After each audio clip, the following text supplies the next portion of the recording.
Hello and welcome to SEC Football Reaction. I'm your host, Chris Lee, joined by Blake Lovell. We're going to talk about a bunch of games that happened this morning and this afternoon. As always, this is presented by our friends at FanDuel. Blake, it has been a wild day in the SEC, not hurting for drama, and boy, we're not even close to being done. I got drama elsewhere in the country. This was not supposed to be a great week for college football. But so far as we're sitting here doing this, just a hair after 6 Central on Saturday night, I feel like this Saturday is pretty well delivered so far. How many times we say this though? How many times do we do this to ourselves? Every time it's like, oh, it's not going to be a great week. Not many notable games. It's just this and that, and it happens every time. Um, yeah, I mean, this is just what we expect. Like, there were some games this week that I think some of us felt more confident than others about, which made sense. You had some sort of lopsided mismatches, but there were some other games where I think you looked at it and you were like, look, I'll just this one for example, like. I'm not sure why Florida was a 19-point favorite or whatever against USF. I wasn't sure about that one. Thought Florida would win the game. They still have a chance, but they're down 15-9 going to the fourth quarter. But it's just like, I think some of these games were kind of sneaky in terms of, the competition, right? Even like A&M Utah State. We said like probably not going to be like 70-0 or anything, right? It's going to be kind of an interesting game perhaps. Of course, A&M got off to a great start, but up 36 at halftime.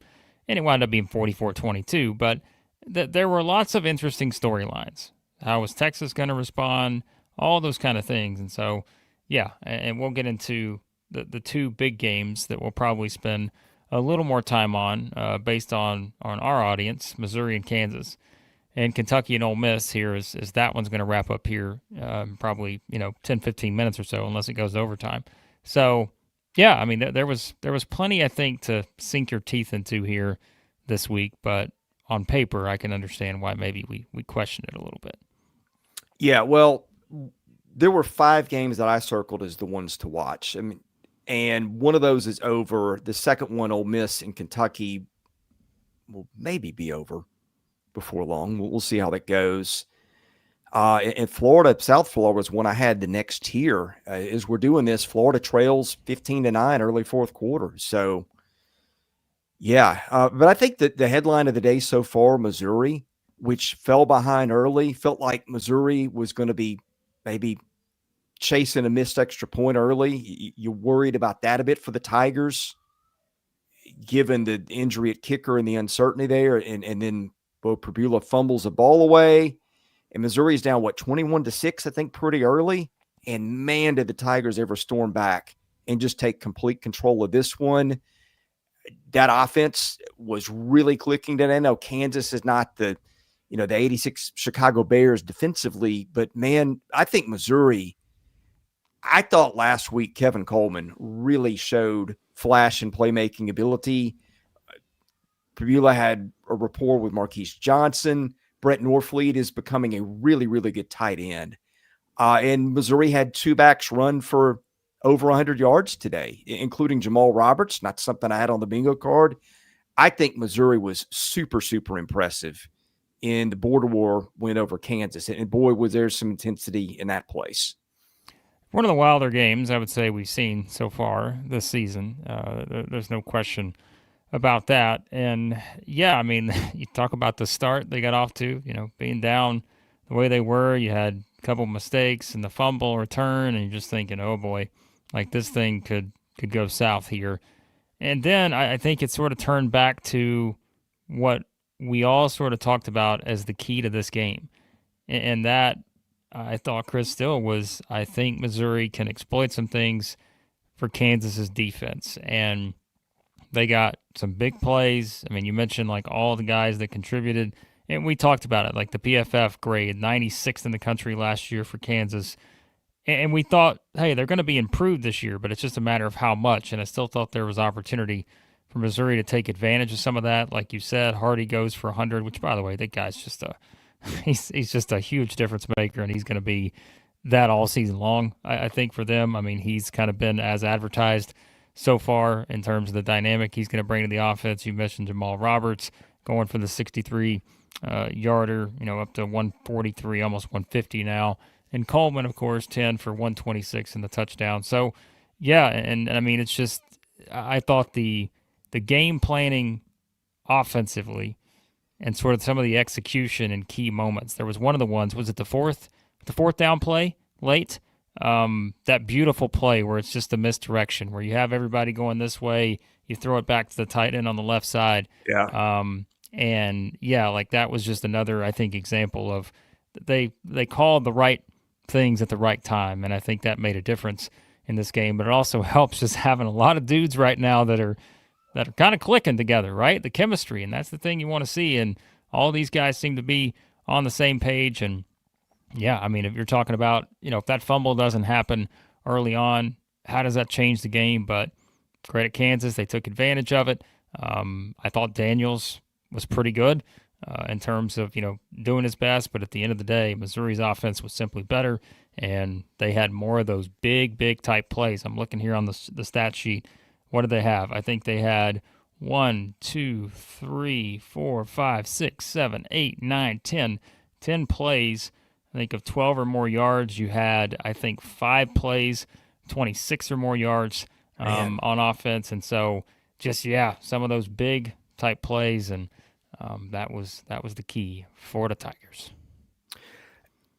Look, if it weren't for mistakes, this game would have been more lopsided than the 42-31 final score. Obviously, Pribula turned it over. Kansas ran one back. And credit to Kansas, it made a really good play. But Missouri had more penalties.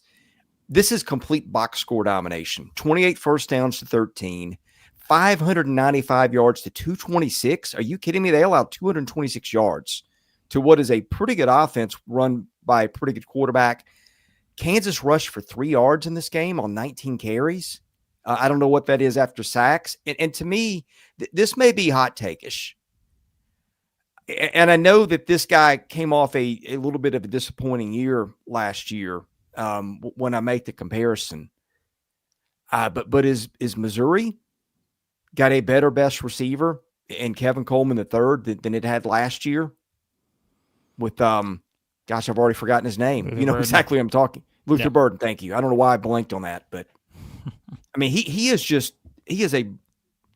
such a playmaker with the ball in his hands. He's really good. I'm not me, Chris. I'm not a big fan of the comparison game. But I see what you're saying in terms of what he's doing so far. I mean, yeah, his numbers, he was the catalyst here. You talk about just making the plays that he did, and I think that's where, we said it. There was more knowns with Missouri's defense coming into the season. We said sort of the guys they had coming back and your expectations for that unit as a whole. And we were just going to kind of see how everything went offensively. It all started with Pribula. Everybody was trying to figure out exactly what that was going to look like. Well, we saw a lot of good things against Central Arkansas. And then, all right, this is kind of your first big test. But, again, I go back to kind of our theme this week, and it was opportunity. And we felt like there was a lot of opportunity available for them to take advantage of some of these things offensively, and credit to them, they did. I think it's just, whether it's Coleman, whether it's Hardy, like you said, I think all of these guys, it is something where if they are clicking, and, like I said, will it be tougher against teams that are better defensively from top to bottom? Will it be tougher against some of these SEC defenses potentially? Of course it will. But I think so far, I think you're certainly looking at that and feeling like, all right, we feel pretty confident if you're Missouri. And by the way, I think it was Sean. I pulled up the comment, a minute ago here. Look, they still got work to do. There's no question. Like, Missouri's got to clean up some things, and there's no doubt about it, especially like we said, that first quarter and getting off to that kind of start. You're not going to be able to do that a lot and probably come back and win those games, especially against SEC-type opponents on the road, probably, at home too. Not going to be good to spot your opponent, that kind of lead. But at the same time, I think there's a lot of stuff you can build on and feel like, all right, we've got a unit here offensively, which is the unit everybody was wondering about, and saying, all right, we feel pretty good about where we're headed here based on 2-game sample size so far. The only damper I can really put on the day is Missouri gave up 4 sacks. It was an issue a little bit last week. So, you got to continue to monitor that because Missouri is going to see better defenses than it has seen first 2 games. But it's kind of also been a sneaky good tight end year. And you mentioned Brett Norfleet earlier, hurdle to defender. Like, there's some really good tight ends in this league, like a lot of them. And he is going to be near the top of that list. I don't know if he's Eli Stowers, but, man, he is really making some plays. Yeah, I mean, listen, hey, Chris, in the fantasy football leagues, at times my commissioner said, you know what, let's just get rid of tight ends. Let's not get rid of kickers or defense or anything. Let's get rid of tight ends because the NFL, we just don't even use them anymore. Come on, not so fast, my friend, because, yeah, tight end play today in Columbia, Missouri, pretty good if you ask me. But, yeah, I mean, you mentioned sort of just if you're looking at the final numbers here in this particular matchup, yeah, I mean, it's one where – that the momentum swing of that fumble and the pickup and return, it was kind of that start where you're like, all right, wouldn't be surprised if Kansas gets off to a decent start here. But really just the complete domination of 588 to 226 in the total yard mark. We mentioned the rushing yards. Kansas had 3. Yeah, I mean, I think would it be a 19 rushing attempts, 3 total yards is the final number there. So, yeah, as usual, penalties, Drinkwood's going to mention that. They had 7 for 70, but, yeah, pretty much control the game in a lot of different facets, and it's really, like we said, a matter of that one big sort of turnover early and how that kind of vaulted Kansas into a nice little lead. But from there, Missouri just kept finding ways to make the plays, and especially late. I mentioned that 4th down play I thought was just excellent in terms of drawing it up the way you needed on a play like that. Hey, look, you can't take anything for granted in football. Ask Florida, which is now a point ahead of South Florida as we do this early 4th quarter, and ask Clemson, which I think is still – no, it just went ahead of Troy in the 4th quarter. You can't take anything for granted today. But Louisiana next week should be a heavy favorite, and then a huge game in the Battle of Columbia is 2 weeks from now. Well, and remember, guys, I mean, we kept saying it, and I know Missouri fans know it, but if you're just, tuning in, getting ready to hear us talk about Ole Miss, Kentucky, or anything else so far of the day, we've mentioned Missouri's schedule so many times this offseason, and just saying that don't be surprised, don't look up if we're saying, oh, man, how did they become the surprise team or whatever for a lot of people. It's because they don't play a road game until mid-October. And like you said, Louisiana next week, South Carolina the following. Then you got UMass and Alabama, which, I mean, I don't want to overreact, Chris, but, certainly if you're looking at Alabama right now, we don't know how they're going to respond against UL Monroe tonight. We'll talk about it later on. But, yeah, I mean, that, based on what you saw last week, that some of that invincibility maybe with Alabama feels a little bit different, at least right now. Again, long way to go before we play that game. But, yeah, I mean, there's a path for Missouri to have a lot of success here in this first half of the season. And it's just a matter of, can you take care of your business at home? They did it today and should be able to do it, I think, next week, and then the big one against the Gamecocks. All right, keeping an eye on Kentucky, Ole Miss here. Both teams, I think, down their starting quarterbacks as Ole Miss is trying to run out the clock with the 27-20 lead late in Lexington. Where do you want to go next? We had several games in the books. There were some things of interest in each of those games for different reasons, but, that was obviously the soft underbelly of the schedule. I'm prepared to go wherever you want to go if you want to hit one of those or continue to hit Missouri for a few minutes. Well, yeah, we got a lot of Missouri fans in the chat. I know you guys continue sharing your thoughts. Again, what'd you think about the game today? I know anytime you get a chance to beat the Jayhawks, you're going to be okay with it, Missouri fans.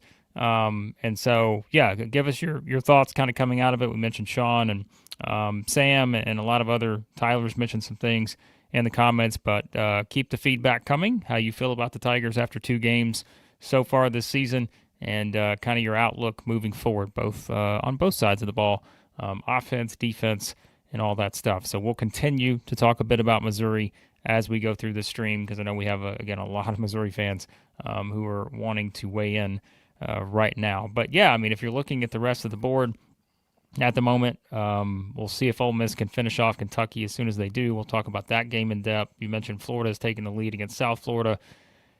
I mean, we'll wait on that one maybe because I think Yeah. that's a fascinating one. I told you earlier, I'm not sure why that game maybe the line was what it was, just given what we had already seen from USF this season and kind of matchup wise, Alex Golish just being, I think, a really good coach in terms Mm-hmm. of again, kind of a scheme approach and all that and what they can do.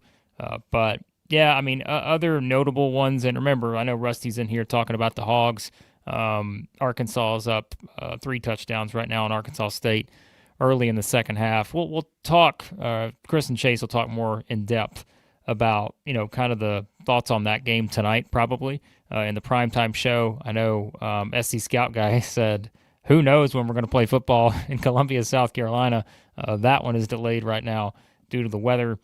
Not exactly sure when that one's going to get started. And I guess some of the others from earlier, Chris, Tennessee completely dominates ETSU 72-17. I know there's not a lot you can take away necessarily from a game like this, but I did take away some things from watching a good portion of this game. And I think it's just the comfortability of Joey Aguilar so far. I think in Josh Heupel's offense, I think, and like I said, you're going from Syracuse to Tennessee State. I know it's a little bit of a drop down, but I still look at this and feel like everybody, again, we talk about questioning offenses coming into the season. We're questioning, can they get it done? And one of the things I mentioned, Chris, was just I think you give Josh Heupel the benefit of the doubt at this point. He's just been able to find ways year after year to get the most out of the guys he has on the roster. And when you look at the combination of Aguilar, goes 23 of 31, 288, 2 touchdowns in this game. Star Thomas, we mentioned him last week, right? I mean, this guy, I think, is just an absolute stud. 12 carries, 69 yards, 3 touchdowns. Deshaun Bishop had another, 3 carries for 68 yards. And so, like I said, I know the opponent is what it is, but I still think you could take some things away here for Tennessee and feel like, man, Joey Aguilar's looked pretty good so far in terms of feeling, kind of that confidence in Josh Heupel's system. Yeah, I mean, death, Texas, and Tennessee under Josh Heupel just beating the tar out of an undermanned opponent. They do it every time. It's the pace. It's the pace of yeah, play. I know. Just, you can't keep up with it. I mean, No. Again, it looks like they've got multiple guys who can carry the ball, which is a hallmark of his offense. All this talk preseason about who's going to catch the ball. They had 13 guys catch passes today, and again, I know it's East Tennessee State and walk-ons are getting in and all kinds of stuff, but that's a good sign. I mean, it just feels like in one of these games, they're up like 30-0 before you realize the game's on almost. That's what they do in every time in this spot. Yeah, I think, like I said, it's one where we know what they have next week. You played a couple games so far. You put up 45 and 72. Maybe hard to get to those numbers next week against Georgia, but I think at least what we've seen through a couple games, and I know it's about to be a big step up in terms of your defensive, elements you're going to see on the other side of the ball. Joey Aguilar is going to see completely different defense next week than he's seen these first 2 weeks, but I still think that's not a bad thing to get these first couple games in, build that confidence up, and really feel like, yeah, is that right? SC Scout guy, most points ever scored by Tennessee, huh? That's crazy. Yeah. So, yeah, we'll see. But, all right. So, yeah, I mean, remember, Tennessee's got Georgia coming up next week, and we'll talk about the Bulldogs here in just a second. A couple other numbers here from Tennessee in this game. Who was it? Wide receiver. What were the numbers there? I don't know why my thing's not loading here. Do you have the box score up, Chris? I know a couple guys went over 100, but for some reason I can't get it to load right now. On the individual box scores. Tennessee had 41 first downs. I do have that loaded. Gosh. In this game. That's 41 first downs? 41 first downs is what it's showing me right here on ESPN. Now, again, I'll admit, I How turned off a little bit possible? towards the end. But 41 is the number I'm seeing. 717 in terms of the total yards, 458 passing yards. We played three quarterbacks, 259 on the rushing there. And, yeah, I mean, think about this, 717 total yards, 41 first downs, time of possession, 35 minutes. That's not even that. I mean, Josh, you got to give me some thoughts here as the noted Tennessee guy of the group.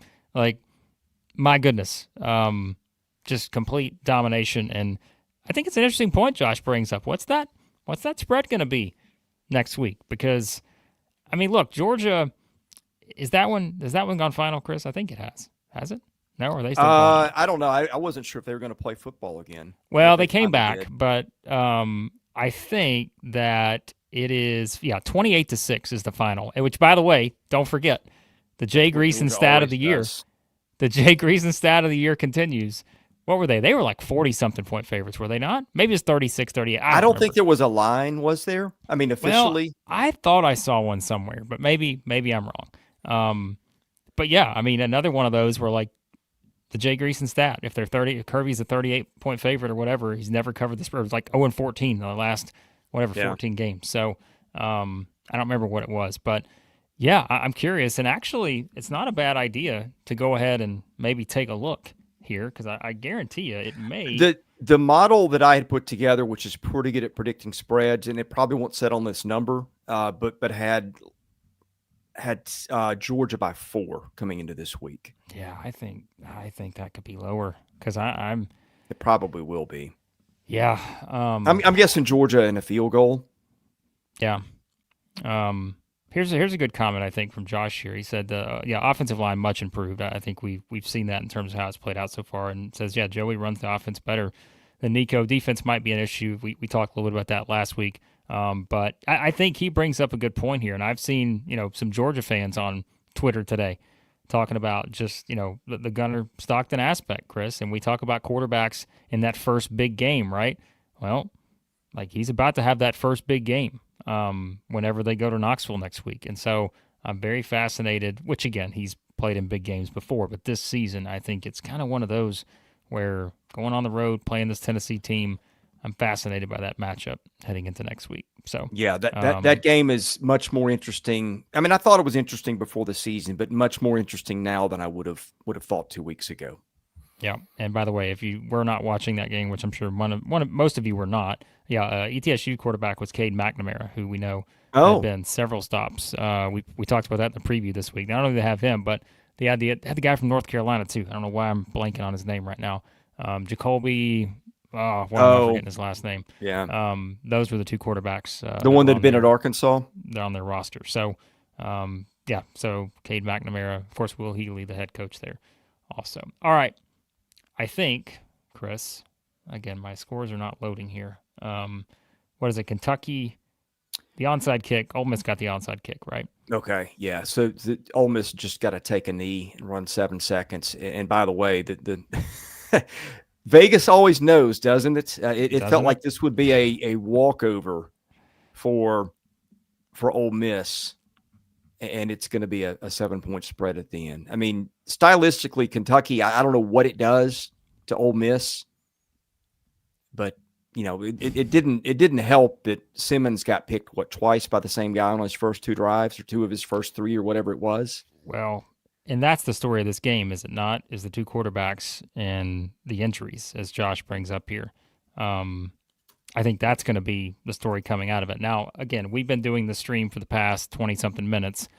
I haven't seen anything in terms of the updates, other than we saw Austin Simmons had to be helped off the field. We saw Calzada. I think was it the same shoulder? Kentucky fans can weigh in and remind me on that. But yeah, so I think it's one of those things where, man, that's kind of the story coming out of this. Ole Miss is going to get the 30-23 win on the road. You'll take anything on the road in the SEC, but Chris, that's kind of going to be probably one of the bigger talking points coming out of it. Other than I know a lot of frustration for Kentucky fans, and I've seen plenty of it when it comes to maybe just some of the decision making, game management, and just overall. I don't know. Kentucky fans weigh in if there's a word you're feeling right now. Like there's I don't know what the word is, but I by the way, no profanity, please. No profanity. But I know you're probably thinking of some words that start with certain letters, but just weigh in on kind of where you're at with this team right now. So let's start with certain letters. That first half drive, well, they were trying to get in field goal position for a guy who apparently can hit them from distance. And they just botched everything in sight on that drive at the end. Man, I don't know. Like again, and I know it's frustrating for Kentucky fans because it is one where we know, like coming into the season, this was a team that flummoxed. Is that a good word? Flummoxed. Flummoxed. Maybe that's it. Good The call. F word we were all thinking of, There right? you go. That's the one we were thinking of. And look, Miles is like, hey, the word I'm feeling is tired. Actually, I think that's probably a good one, to be honest with you. I think Mhm. that's probably a good description for Kentucky fans. And again, you guys can continue to weigh in, but just sort of, yeah, like I think it's just kind of a level of fatigue, um, maybe with just how some of this is played out, here over the past couple of years or whatever. And so, yeah, but I mean, like I said, the story coming out of it's going to be the health status of both quarterbacks. But um, man, beyond that, Chris, I mean, it's kind of one where if you look at the numbers, which I'm sure you can kind of talk more about what you see in this, but yeah, I mean, this was one where you felt like Kentucky had opportunities to win, and just could not get there. And Ole Miss 30-23 on the road.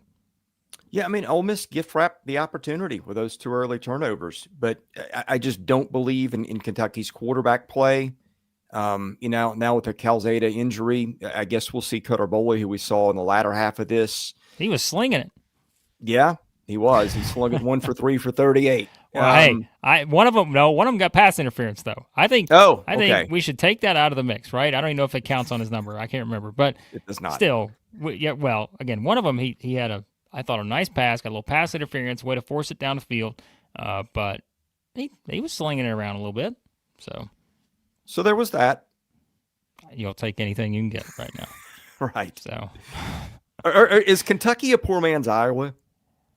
no, I'm not. I would not dare make that comparison. Now, maybe some Kentucky fans would, and that's their prerogative if they decide to go that route. But I can't possibly put that on Kentucky. But yeah, I mean, and look, it was like it felt like more of the same for Kentucky fans probably. And you guys, if you're watching on the replay, which I know a lot of you will be, you can weigh in on the comments what you thought in terms of like your biggest takeaway from the game. But to me, I felt like it did. Like we talked about the comment of tired, all that. Like it just kind of felt like more of the same in terms of the same kind of things that have frustrated you. You saw some of that same stuff on display in this game. And again, it felt like one where, man, can we get off to a 1-0 start in SEC play? But, it was it's a competitive game, which it seems to always be with Ole Miss. But yeah, I mean, I think the inconsistency on the offensive side of the ball, it just was still there. So Having to build a new multi-view here with some games about to kick off, including Mississippi State and Vanderbilt. yeah. Hope I to got the God the Commodores. ACC. Hope to God the ACC package is still included in YouTube TV. Last I checked, it was. I didn't. It occurred to never me know about an these hour days. ago. I was like, "Ooh, you don't right." It's not popping up. That's not great. It's still on there. Trust me. ACC Okay, Network's well, on. I was watching something earlier. It's on there. I don't remember who where was is on it? there earlier, but You would think that game would pop up, but it's not. yeah. Maybe we just gotta wait a minute to let it. No, it's there. But yeah, like you said, Vanderbilt, which Virginia Tech at FanDuel -2.5 against I like Vanderbilt in the money line here. We'll see if I'm proven wrong, which has happened before plenty of times. But I don't think that's a bad bet there. Have fun, bet responsibly at FanDuel. Speaking of, let's quickly tell you about our other friends before we get into this other stuff. And Midwest Picker going to jump in here and say, pissed off at Ole Miss -9. Why kick a meaningless field goal with no time? Oh, these are the ones that get you. I mean, look, think about that. If you were someone on the Kansas bet, right? If you're like, hey, I got the Kansas +6.5, and then Roberts just completely reels off the big one there at the end. So completely changed it. So yeah, that's the life of a gambler. That is how it works. But let's talk about things you don't have to gamble on because you're getting the sure thing with our friends over at Game Time Sidekicks because we keep telling you all these great cups. Let me see if I can get the right teams pulled up in the picture here. See who we can find. Of course, Tennessee got to win. Sorry, Kentucky, we got to go past you on this one. Got a little Ole Miss action. Other teams in there that have already scored victories today. There's a little Mizzou for the Missouri fans. Game Time Sidekicks, folks. the best of the best, as you know. Check them out. Just tremendous amount of cups over there. Every SEC school officially licensed stainless steel drinkware. Over 350 more universities as well. Stainless steel sippy cups, tumblers, 40-ounce bottles, shaker cups. They got it all. SE16 for 20% discount to our viewers. SE16 over at GameTimeSidekicks.com. Let's also tell you about Rockform, the world's strongest magnetic phone case. Extreme protection, super strong magnets, rock lock, secure mounting. September, their busiest month of the year. The new iPhone, I guess, is coming out. So go get your phones, protect them with Rockform, and use that code SEC25, SEC25 for 25% off over at Rockform. And then our new friends at Hovey Dry Goods, your new favorite hat. Look no further than the Hovey hats for high-quality headwear with a great fit and unique designs. Your promo code this week is BAMA, B-A-M-A, BAMA, because they were the Bad Beat Team of the Week last week. 15% off over there. We'll have a new code coming every week over at our friends at Hovey Dry Goods. Okay, right. Mississippi State, Arizona State about to kick off. South Florida looking to kick about a 57-yard, 58-yard field goal for the lead on grass. Did he hit it? Well, nope, just short. I was about to say. It was Grammatica. You do know that's Martin Grammatica's son, right? No kidding. I thought when I heard the name it had to be. Yeah. How many of those are floating around kicking? Clemson into the third. Clemson is ahead by 4 just for scoreboard watchers because it is the playoff era. And see, Auburn is on. Vanderbilt has been pushed back to 6:45. That explains why I couldn't find it. All right, let's jump through a couple other. Let's go to the Lone Star State for the couple other notes here. Texas 38-7 over San Jose State, Chris. A lot of talk coming out of this one. I think it's going to be an interesting season for the Longhorns. Yeah. Because I know it was just, it's another game. Obviously, things went better in terms of the scoreboard in this one. Arch goes 19 of 30, 295, 4 touchdowns. Parker Livingstone becomes like the new Randy Moss here. 4 for 28, 2 touchdowns, had an 83-yarder. Jack Indries caught a couple. I think at one time I turned around, touchdown. Jack, turn around again, touchdown. Jack, back to back. What do you have? 4 touchdowns in like 5 minutes or something in terms of Texas's offense. But yeah, I mean, defense is going to be pretty good. I don't think there's any questions about that. Yeah. But I guess, do we overreact to anything we saw today on offense? No, I mean, the defense is elite, and it kept Texas in it. I think Texas had like 17 yards on its first 2 drives, and just like this team looks a little hungover or something from last week. And then it just all happened at once. Like 4 touchdown passes for Arch Manning in 5 minutes. Again, we said it's a good tight end year in the SEC. Jack Indries caught, I think, a couple of those. Mm-hmm. Parker Livingston. I mean, who knew that guy was going to be like Arch's go-to guy? Like, the defense kind of held him there until they got a little confidence. Arch missed a throw or 2 early. Trey Wingo dropped an easy one that maybe would have got him in rhythm, but they got some field position and just started, bam, bam, bam, bam. And that felt like it eased all the tension in Austin in a span of about 10 minutes of actual time clock. Yeah. Like we said, I think we were going to overreact to whatever happened here no matter what, just because it was the game after, even if it was San Jose State.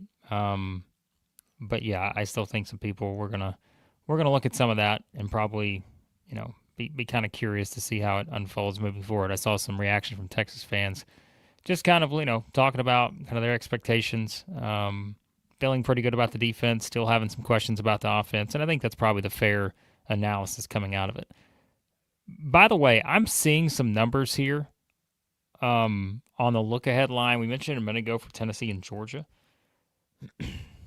Now, I can't find it necessarily on my FanDuel board right now. My guess is it's probably there somewhere. I'm just looking in the wrong place. But, yeah, I am seeing some interesting numbers here. I'm seeing and this may have been before the game, right? So if this was the number before the game, it looked like it was somewhere between 6.5 and 7. But I'm with Josh from earlier. I think that number is going to go down a bit. Now, I'm not saying I think Tennessee's necessarily going to be favored or anything, but I do think that number will go down. You guys will have the odds officially, I think, out tonight on that. And again, it's probably already available. I just need to look in the right place or give our guy Brian Edwards a call. He probably has an idea of what it looks like right now. So, all right. So again, that was Texas. I don't think a lot more to add there. Texas A&M, who we mentioned earlier, 44-22 over Utah State. I think this game went about as expected too. We said we didn't think A&M was just going to completely turn this into a 55-0 shutout or anything like that. But Utah State, year one under Bronco Mendenhall, just did kind of what you sort of expect in some ways, that they were, after at least the first portion of the game where they're down 30-6, found a way to at least get the scoreline back to, within 3 touchdowns, I guess. But really, this was A&M doing their thing. Marcel Reed, 19 of 28, 220 yards, 3 touchdowns. Also had 10 for 66 and a touchdown on the ground. So he continues to rack up some nice numbers here to start the season. Le'Veon Moss, 10 carries, 68 yards and a touchdown. Also, Mario Craver goes for 5 and 114 and a touchdown. And look who, once again, making big plays. I think this is what we talked about, Chris, in this game. We said what was going to be the difference maker. And I think we said just simply playmaking ability. Casey Concepcion goes for 6 of 73, 2 touchdowns, also there for the Aggies. Yeah, I think a couple things coming out of this game was just, as you were talking, looking up some injury updates. Apparently Mike Elko has said Trey Zune, their left tackle, who left, I think, late second quarter, and Marcel Reed, who left between the third and the fourth quarter, went to the locker room, are both going to be okay, which is important because they got Notre Dame next week. But I saw something in that game that I don't think I've ever seen before. And that was Cassius Howell had sacks on 3 straight plays. Did you see that stretch today? I did see that stretch. Yeah, that was notable. Yeah. Yeah. Like, I think one thing I circled, and look at Utah State, but they didn't stop UTSA a week ago. Like, you want to see them control the ground game. And I need to pull up the final box score. I think they held them to, like, it might have even been under 10 yards. Now, I don't know how much of that was sacks. Some of it certainly would have been sacks. But Mississippi State just scored an early touchdown on Arizona State. Speaking minute and 9 seconds in. Anyway. I do have a quick update. Josh, we'll get to your Super Chats in a second. By the way, guys, if you're new here, Super Chats, you want to make sure we get to your comment, question, anything like that, leave a Super Chat. Best way to do it. We do have an update on Austin Simmons. Lane Kiffin said on the broadcast after the game, would have been able to go back in the game, so seems like he's okay. And I see some photos of him, too. All smiles here. It's David Cobb, yeah. Over at CBS Sports, has a picture of him kind of walking off the field. All smiles and seems to be okay for Austin Simmons. So we have that right now to kind of go off of. So good news for Ole Miss fans there. Utah State did rush for, 78 yards on 35 carries, but a lot of that came late. A&M had 6 sacks, so take that out of it. Don't know what the rush, but I mean, you wanted that's kind of the thing I circled. I thought that was the only thing we were really going to learn from that game was, can they stop the rush against somebody? And it felt like they did today. This was a spread game. It was one of those where we said it's not as high as some of the others. You would expect it to, maybe be in that range that it was. And what was the number? I don't remember exactly what we had, but was it like 22.5 or something? Wound up being 22. I think that was the range. Yeah. Actually, it was I have 20. It in my notes I'm sorry, 31.5. Was it? Was it 31? Yeah. Okay. And the model I had supported that exactly. So. Okay. Well, okay. Again, it wasn't 40 like it seemed like we had other SEC games. And we're going to get to Josh's Super Chat in a second. But if you're looking ahead for next week for the Aggies, the number before, I think this game was around 7 in favor of Notre Dame. Of course, the Texas A&M heads to South Bend next week, and we'll see if that number goes down at all or anything like that.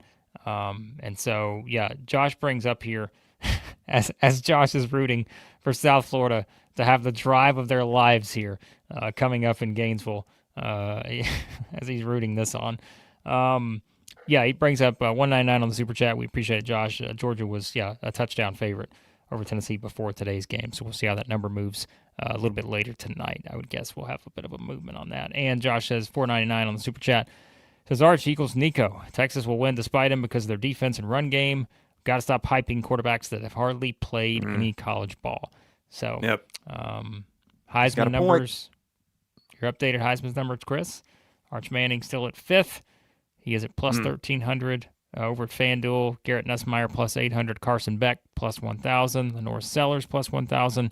Dante Moore at Oregon plus 1,200. And Gunnar Stockton is at plus 1,400, which to me, I don't know. We'll see how that one moves a little bit, maybe after next week's game. So, Florida just flagged for a PI call as South Florida's got the ball to win it here, but deep in its own territory. By the way, welcome back, Josh. Haven't seen Josh since baseball season. He was one of our regulars over there, so good to see him here again tonight. Josh is a three-sport athlete here at Southeastern 16. He is. Three-sport athlete. So, Holly here, notable SEC basketball live stream aficionado. This is why I don't watch Kentucky football, Holly says. So, yeah, not ideal for that. And I know Not the Coach said earlier, LSU's win over Clemson doesn't look very impressive right now based on Clemson's current results. But I don't know. I don't want to completely take anything away from LSU just yet. But we'll see how it goes the rest of the way. LSU with Louisiana Tech tonight for that one. So looks like Virginia Tech's completing quite a opening drive here on the Commodores too. So, yeah, they lied on TV that game, I guess, has already started. So yeah, well, they're looks like Drones is Drones is in the zone. He's doing his thing right now. 6 of 7 for 49 here to start things off. They're at the 7-yard line from what I see here. So that's notable. All right, guys. Here's what we'll do. We'll stay on for about 5 more minutes. We've gotten all the games that have been completed. We may actually just wait a second here to see what happens with Florida and South Florida because we probably will need to talk about that one no matter what. Yeah, because there's going to be some talk coming out of it. If you're an Arkansas fan, the guys will wrap that one up tonight on the primetime show. Taylon Green, a nice performance from him. I mean, how many yards Taylon Green racked up today? 239 through the air, 151 on the ground. He's got 5 touchdowns. This guy putting up some stats. Throw Taylon Green in the Heisman mix. Come on, cowards. Come on, don't put him put him on there. So that was also entirely predictable. Well, we'll see. So, yeah, we'll see how it goes. But let's see. Yeah, we're gonna track this Florida USF final here. South Carolina, I think SC Scout Guy can update us, but I think still delayed there. LSU kicking off. We mentioned Mississippi State off to a nice start. By the way, I need Auburn to do something here, Chris, because I went with the Jay Greason FanDuel special of the week, and I took Auburn minus 10.5 in the first quarter. There are 9 minutes to go, and there's been no score. So I don't like this right now. I don't like it at all. I needed them to score on that opening drive because I feel like that cash is about to go out the window. Florida just gave up a huge play, and now South Florida's in field goal range with a $154. Oh man, God, it will be meltdown season. Well, if you're wondering why, it's not just going to be this game, because it's going to be the upcoming schedule, which is the toughest in the nation over the next 6 games. At LSU, at Miami, host Texas, at A&M, host Mississippi State, host Georgia. Or not host Georgia. Cocktail party. I mean, it could go south quickly if they lose this game. This drives me crazy when ESPN switches games and to channels and you can't find anything anywhere. Well, yeah, this is boy, this could be brutal for the Gators here. I'm gonna see if I can get this going without ruining our stream here, my connection. But so boy, yeah, I don't even know what to say. So, I mean, either way, right? Even if you're Florida and you win this game, I don't think you're coming out feeling great if you're a Florida fan. Like I said, just not only with this performance, but knowing your upcoming schedule too. I think that's the big thing. Yeah. So, yeah, it's just it's brutal. Also, isn't it just so weird not seeing Florida and Tennessee play until play until the second to last game of the season? Just so weird. It's just odd. So just we're used to that for so many years. That's one that hasn't happened often. Okay, Parker updating us. Yeah, huge news for the Mississippi State Bulldogs getting off to a good start here. And that's good because we said that's a big game for Jeff Levy there. You know, if you can you pick one off right here against Arizona State. We always talk about how long does it take you to rebuild things. That's a huge step in the right direction if they can pull it off. So that's what I call a proof of concept game. There you go. Proof of concept. Felt like a little early, for maybe I picked Arizona State. I think that's the logical pick, given the kind of where both programs are right now. But like, I would not be shocked if State pulls this off. Yeah. I feel like those, I don't remember it. It all runs together, but I feel like those games have been pretty interesting in terms of matchup wise. Yeah. There. So, all right. Missouri fans, I know hop it in. We talked about you guys a bit earlier, but again, you're welcome to talk about them if you would like. Sam Smith, the usual, wants a Florida hot board. He wants to know who the next coach of Florida is. Maybe Alex Golesh, if he wins here, perhaps. But in all seriousness, it's Florida. They're going to have some options if they eventually move on from Billy Napier. But we'll see. All right, this settles it. I need a second TV in here. I'm trying. I've got multiple. The multi-view is not enough. No, I've got a lot of tabs going on here, and usually that messes with the connection. But I'm doing it on the TV and not the computer for that reason. Sam says, did they fire Billy did they fire him tomorrow morning?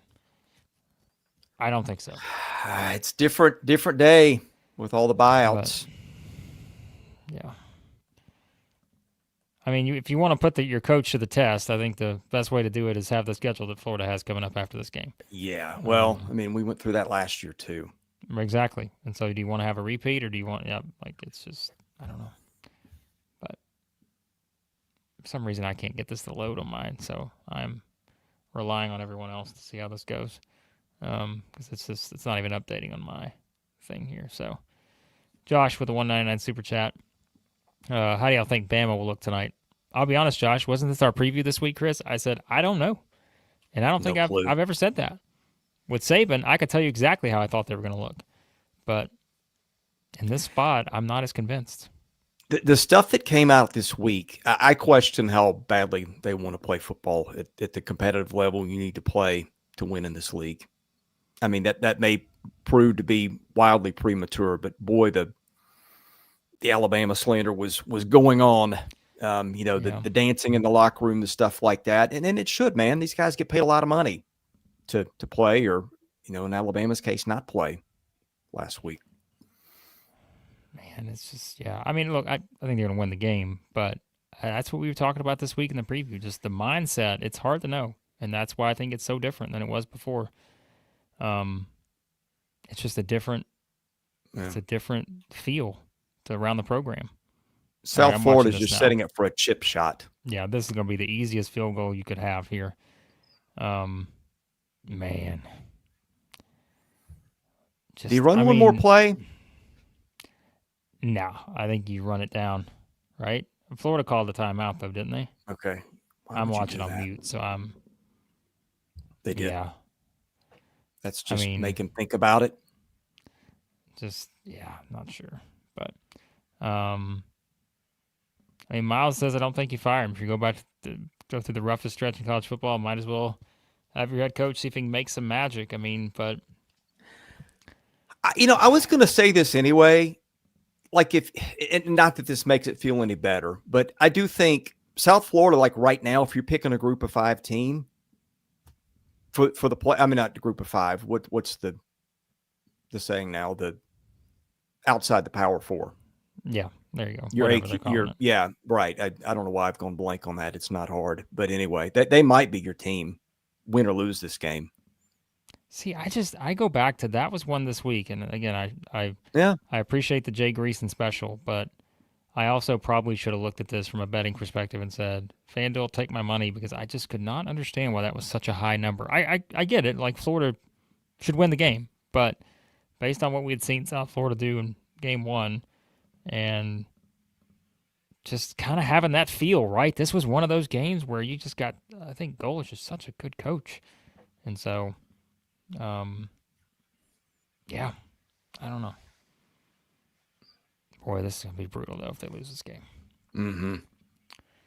Because the number heading into this, at least what I'm seeing out there, was, I think, around 8 or 8.5. LSU was an 8.5 point favorite against Florida heading into this one. So, for next week, boy, what's that number going to be? They darn near busted a touchdown. If LSU goes out and does their thing. I don't know how far behind I am. I'm just watching the guy on the sideline getting some practice kicks in, a little Grammatica action. I don't mind seeing a Grammatica take some kicks like back in the day, but yeah, I can't tell how far behind I am. So, oh yeah, I'm way behind because they're down to the 4-yard line now. So, the power of streaming, folks. So, Kevin says, yeah, they're just going to run the thing in. So, but, wow.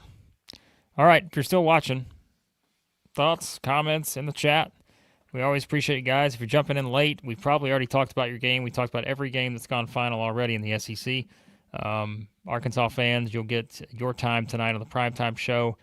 Vanderbilt fans, which, by the way, the Commodores held Virginia Tech to a field goal. It's a big win there for them, I would say, on the opening drive. Mississippi State off to a good start. My Auburn, minus 10.5, has just been destroyed 5 minutes ago in the first. There's no way they're getting 14 here. Michigan, Oklahoma's kicked off. Alabama's going to kick off shortly. And, yeah, everything else is final from the day. So, did he fumble the ball? No, I guess not. Oh, I was about to say, I'm behind. I couldn't tell you. I feel like the chat would run wild if it did. So, yeah, South Florida's about to line up to basically kick an extra point to win this thing. Yeah. With 3 seconds left. I mean, you could not get more middle of the field than they got it. Yeah. I'm Florida. I'm going for the penalty here. I mean, I'm just sending everybody. Yeah. If you get the penalty, you get the penalty, but just do whatever you got to do to get in the man's way. You gotta pull out all the stops here. So, yeah. I mean, look, I know what all the talk's going to be. We know it's all going to be centered on Florida. But again, USF, I don't think that's a bad team we're looking at here. But Florida fans know this was not one. You could not afford to lose this one. Yeah. So, yeah. Sam said he had USF money line on FanDuel. No kidding. We'll see. We will see. But what would that win you, Sam? Nico Grammatica is Martine's son. Pretty sure that's right. Is his name really Nico? Yeah, his name's Nico Grammatica. No kidding. Yeah. So, plus 600 is what, South Florida was. Yeah, again, they were what? And there it is. Ball game. What favorite? Yeah. South Florida walks out with the upset. Oh, my goodness. My goodness, folks. Well, holy smokes. Yeah. I mean, well, I would say it would be a good one to have Brian Edwards on. I don't know.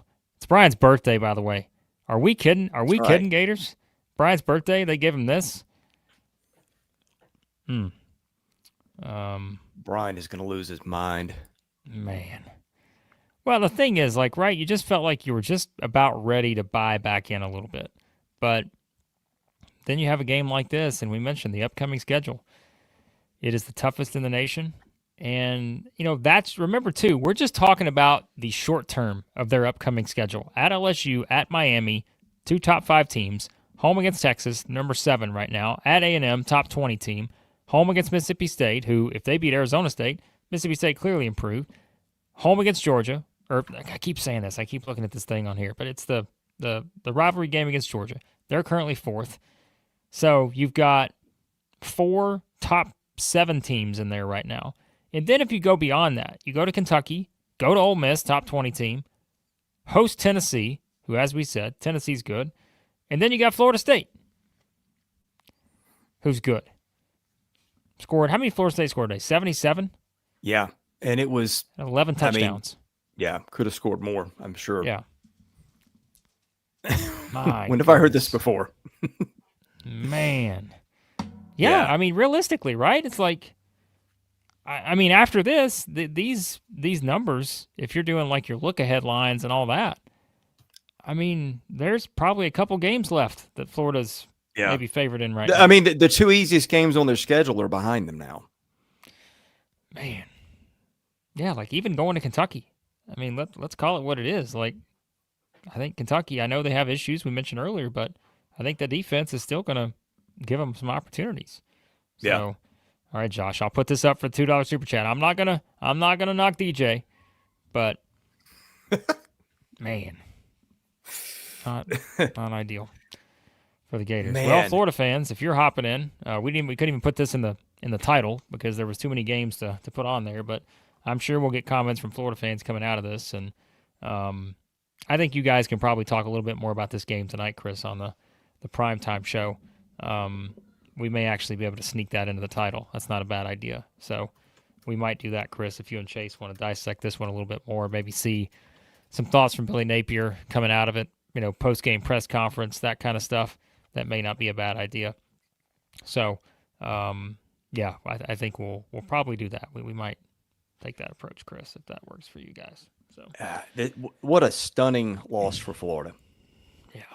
So, I mean, I had 5 tiers of games. I said, really want to see Michigan at Oklahoma, Kansas at Missouri, Vanderbilt at Virginia Tech, Arizona State at Mississippi State, Ole Miss at Kentucky. And I said, the next group of games, reasons to watch. And South Florida, Florida was on there. Not that I thought it was going to happen, but there you go. I mean, it just dominated Boise State the week before, for whatever that's worth. Byron Brown, their quarterback, I guess I didn't realize he'd missed a lot of last season, but he did. And, I mean, Florida with the second biggest stunner of the football season. I mean, the biggest, I guess, South Florida. Is that a big – I mean, by lines, it's a bigger stunner. I mean, at least Florida State was 13.5. Yeah, this one was, like I said, I'm pretty 18? Sure it was anywhere from 17.5 to 19 is what I saw. Yeah. I don't remember exact final number, but yeah. Plus, road versus home.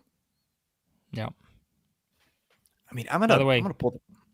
We got some updated lines here for next week.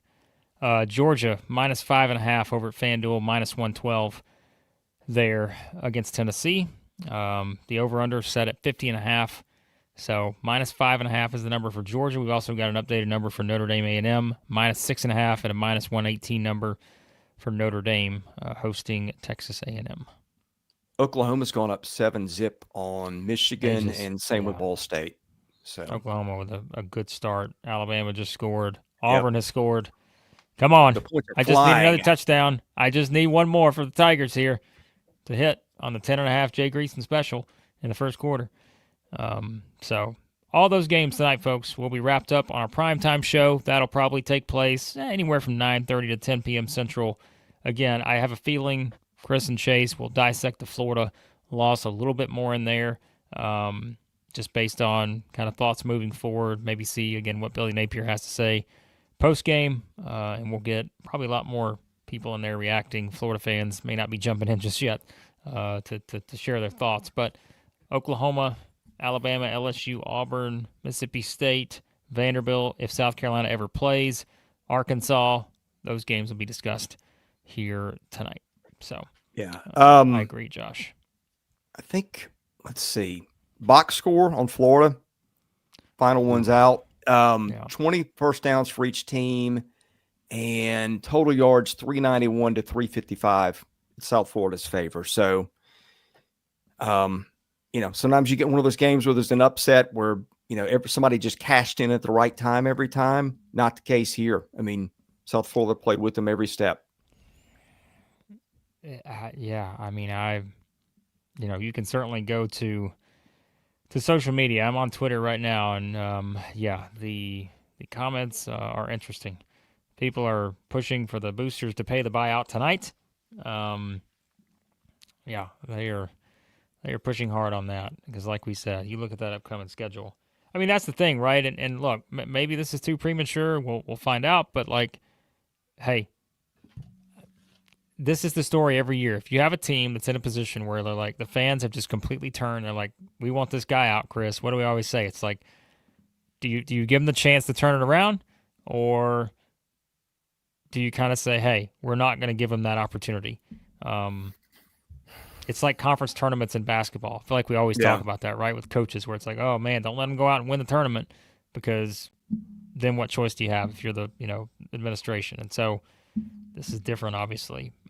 Yeah, I mean, you don't have that choice. And by the way, I get that. Look, there was some serious. That guy's been carrying around the burden of, can I keep my job for 2+ full years now? Finally got that off his back temporarily. It's going to be completely back tonight. But was it week 2 last year that Northern Illinois went to Notre Dame and upset Notre Dame? And like, it wasn't even a good Northern Illinois team. Yeah. And I'm not saying if you're a Florida fan, you should feel better about that. That's not what I'm saying at all. But I am saying you do see some nutty stuff happen early in the year that, like, you would never dream of happening in mid-November. And maybe that's what it turns out to be. But yeah, I mean, bad loss for Florida. There's no way around it. Yeah. No doubt. All right, so here's what we're going to do. We're going to hop off, going to watch the games here. Like I said, if you're a Florida fan, you're watching this on the replay, watch the primetime reaction. Curious to hear what Chris and Chase have to say, which I'm sure will still be a topic 3 hours from now, talking about the Gators. And we'll answer all your questions, all that tonight on the primetime show. Bring your super chats. Be sure to subscribe. Hit the like button on your way out. If you're watching this thing, I know a lot of you guys are tuned in. Kind of almost 1,000 of you. I know some of you watching via Twitter, some watching via YouTube. But hit the like button, helps us out. Hit the subscribe button if you haven't already. Shout out to Sean. We appreciate you. Icing on the cake today. When Missouri can get a win over Kansas, a lot of Missouri fans feel the same. I think Tyler checked in a minute ago. Going to watch on the replay. And, yeah, we appreciate you guys jumping in, sharing your thoughts. And, by the way, I wanted to bring this up, too, quickly. I did see this, Josh. The Alabama fan, the News was interviewed by the News and asked, what would she do if you won this big, billion-dollar Powerball? And the first $70 million she said would go to Kalen DeBoer's buyout. That was an incredible interview that I did see. Hey, you could buy out Mark Stoops. You could buy out Kalen DeBoer. You could buy out Billy Napier. If you won and you had some friends at other schools, you would just say, "Hey, what would you like me to do with this? Do you want help? Do you want help?" But yeah, so that's how you get a buyout. You get a buyout. Everybody gets a buyout if you win the Powerball right now. So, all right, you guys are the real MVPs. We appreciate you jumping in. As always, as SC Scout Guy knows, maybe 10 o'clock for the South Carolina game starts. So we'll see. And just quickly on this, so aside from prior expectations, where do you set the spread for Georgia versus Tennessee next week? We did say, yeah, we did see the update. It's down to 5.5 at FanDuel. I know Chris had mentioned, what did you have before today, Chris, on the number? We talking Georgia, Tennessee? Yeah, Georgia, Tennessee. The model that I put together, which is just a bunch of predictive models, I think are pretty good. I had Georgia by 4 heading into this week's games. Yeah, so which is going to drop, but based on the way the teams played, for whatever that's worth. But yeah, I agree, Michael, and I think that's what we're seeing, because I think it was 7 going into it. Now it's down to 5.5. So yeah, the number I think is gonna drop a little bit, but we'll see where the action goes. Josh is going to say it's down to 3 by the time we get to the game. So speaking of, Chris, Auburn has got the ball with 1:14 to go in the first quarter at the Ball State 30. I just need a touchdown in the next 1 minute and 14 seconds. I'm not asking for much here. I'm trying to support our friends at FanDuel. I just need a quick touchdown here before the end of this quarter. I don't think it's too much to ask. All right, we're out of here. Presented by our friends at FanDuel. Outstanding stuff today, you guys. Yeah, time to reboot the multi-stream. Yes. Yeah, thank you guys for watching. More tonight coming. Appreciate all of you guys, especially those of you who left super chats. For Blake Lovell, I'm Chris Lee. God bless you. Thank you for watching Southeastern 16. We'll see you again later tonight. Presented by FanDuel.